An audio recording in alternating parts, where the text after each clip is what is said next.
एक दिन सूर्य उदय हो रहा था। सभी पेड़ उसकी बूंदों के रूप में मोती बिखेर रहे थे। मंद मंद हवा के झोंकों से डाली डाली प्रसन्न थी। गुनगुनी धूप का सभी आनंद ले रहे थे। तभी एक आदमी हाथ में दरांती लिए दिखाई दिया। हम सभी सहमे डरे उसे देखते रहे। देखते देखते उसने कई छोटे छोटे पेड़ और बड़े पेड़ों की टहनियों को बड़ी निर्दयता से काट डाला और उनका गट्ठर बनाकर अपने घर को चल दिया। कटे छोटे पेड़ ऐसे लग रहे थे जैसे उनकी गर्दन कट गई हो, और टहनियां कटे पेड़ ऐसे लग रहे थे मानो उनके हाथ पांव कट गए हों। वे रो रहे हों, उनकी आंखों से मानो आंसू टपक रहे थे। बड़े दिनों बाद उनके जख्म भरे और उन पर नई कोपलें आई और वे स्वस्थ हो गए। मनुष्य के इस कृत्य को देखकर मुझे बड़ी हैरानी हुई। कुछ दिन फिर ठीक ठाक चला। एक दिन दूर कहीं जंगल में धुआं उठता दिखाई दिया, फिर आग की लपटें दिखाई दी। डर के मारे हम सभी का बुरा हाल हुआ जा रहा था। देखते देखते आग हमारे निकट पहुंच गई थी।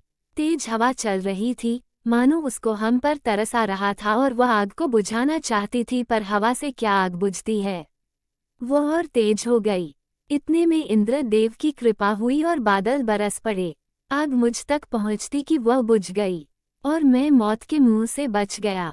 किंतु इस बार भी बहुत सारे पेड़ पौधे जले, मानो जंगल में महामारी फैल गई हो। छोटे पेड़ पौधे तो लगभग सभी जल गए थे।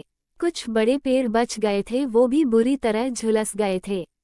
जैसे तैसे जंगल अग्निदाह से उबर पाया। वर्षा से उनमें नई जान आ गई। कुछ दिनों बाद जंगल हरा भरा दिखने लगा। हम आग के उस दिल दहलाने वाले दृश्य को भूल भी नहीं पाए थे कि एक दिन 5-7 महिलाएं जंगल में आई और उन्होंने बहुत सारे पेड़ों की टहनियां काट डाली और रस्सियों में बांधकर घर ले गए। तब भी कुदरत ने मुझे बचा लिया। उन कातिलों की नज़र शायद मुझ पर नहीं पड़ी, नहीं तो वे मुझे भी अधमरा कर देते।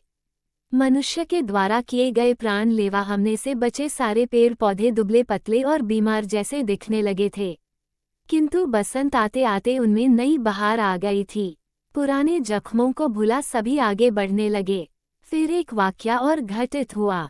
हमने देखा कि एक साथ 3-4 लोग हाथ में कुल्हाड़ी लिए जंगल की ओर आ रहे थे। हमें समझते देर नहीं लगी कि आज वे कुछ बड़े पेड़ों की जान लेकर ही रहेंगे। और उन निर्दयों ने वही किया जिसका हमें डर था। यद्यपि इस बार भी मैं बचा गया। शायद उनकी कुल्हाड़ी का मैं पर्याप्त शिकार न था। उन्होंने बड़े बड़े पेड़ों पर कुल्हाड़ी चलाई और उन्हें धराशायी कर डाला। उनकी टहनियां काटी और तनों को फाड़कर वहीं ढेर लगाकर घर को चल दिए। सारे जंगल में मातम छा गया। किसी तरह पक्षियों के मुंह से गिरे बीज धरती पर अंकुरित हुए और उन्होंने कटे पेड़ों का स्थान लिया तो जंगल गहरे दुख से उबर पाया। हमें क्षति पहुंचाने के कारण धरती पर कई पानी के स्रोत सूख गए हैं।